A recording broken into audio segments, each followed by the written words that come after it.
Assalamualaikum warahmatullahi wabarakatuh. Jumpa lagi dengan ABG Channel. Video kali ini kita akan membahas tentang mesin sepeda motor meledak atau karena water hammer dan tips menghindari water hammer.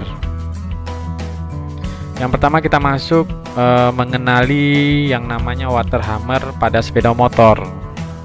Mungkin belum begitu banyak orang yang tahu betul apa itu water hammer, khususnya mereka yang awam akan dunia otomotif. Water hammer adalah kondisi di mana ada kandungan air di dalam jumlah banyak masuk ke ruang bakar dan tidak bisa dikompresikan sehingga proses pembakaran mesin akan terganggu. Untuk memahami tentang water hammer, mari simak penjelasan berikut.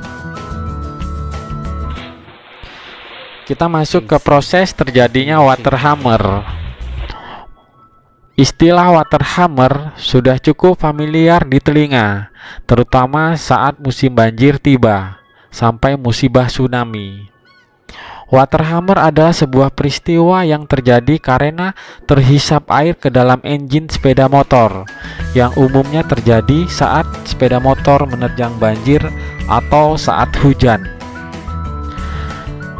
Saat air masuk ke ruang bakar, maka tidak bisa dikompresikan bersama bahan bakar dan akhirnya menyebabkan piston dan kepala silinder atau dapur pacu bengkok, blok mesin retak, dan pada akhirnya mesin tidak menyala.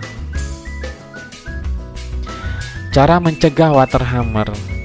Setelah Anda tahu proses terjadinya water hammer, maka perlu tahu juga bagaimana cara mencegahnya agar dapat menghindari kemungkinan terjadinya kerusakan yang parah pada kendaraan Anda. Yang pertama adalah hindari lewati jalan yang ada genangan air, yang genangan airnya tinggi. Cobalah untuk tidak melewati jalan yang terdapat genangan air yang cukup tinggi untuk mencegah masuknya air ke dalam engine yang kemudian akan menyebabkan water hammer.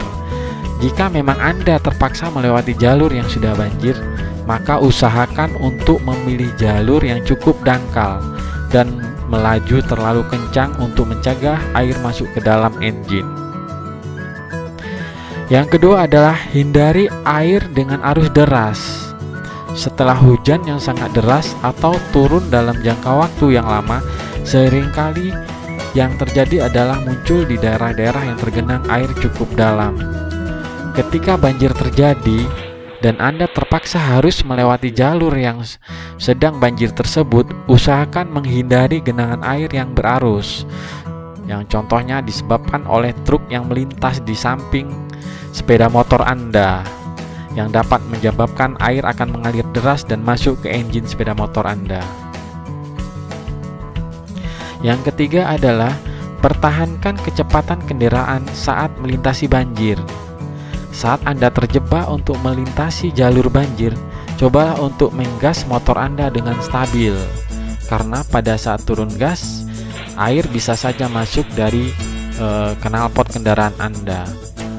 Dengan begitu, Anda akan terhindar dari kemungkinan terjadinya water hammer pada engine kendaraan Anda. Nah, itu dia penjelasan mengenai water hammer dan cara mencegahnya. Untuk menghindari terjadinya kerusakan akibat water hammer, sebaiknya Anda harus mengikuti beberapa saran berikut. Yang pertama, tidak menerobos atau menerjang banjir. Yang kedua, jika terpaksa, jangan melewati banjir setinggi saringan hawa, karena air akan terhisap ke ruang bakar. Yang ketiga, jika sudah terjadi dan air masuk ke engine, segeralah bawa sepeda motor Anda ke bengkel terpercaya untuk dicek, dan mekanik akan menyarankan apa saja yang harus diperbaiki. Saya jelaskan sedikit. Penyebab mesin meledak adalah saat melewati banjir, air sudah masuk ke ruang bakar sehingga tekanan kompresi menjadi tinggi yang menyebabkan tiang sokar bengkok karena tidak kuat menahan kompresi, dan dipakai lama-kelamaan tiang sokar yang akan menjadi semakin bengkok dan patah sehingga menyebabkan mesin meledak. Berikut informasi dari ABG Channel, ikuti video-video selanjutnya seperti remote sepeda motor hilang, begini cara menghidupkannya, terus cara menggunakan keyless sepeda motor. Baik, saya ucapkan terima kasih. Wassalamualaikum warahmatullahi wabarakatuh.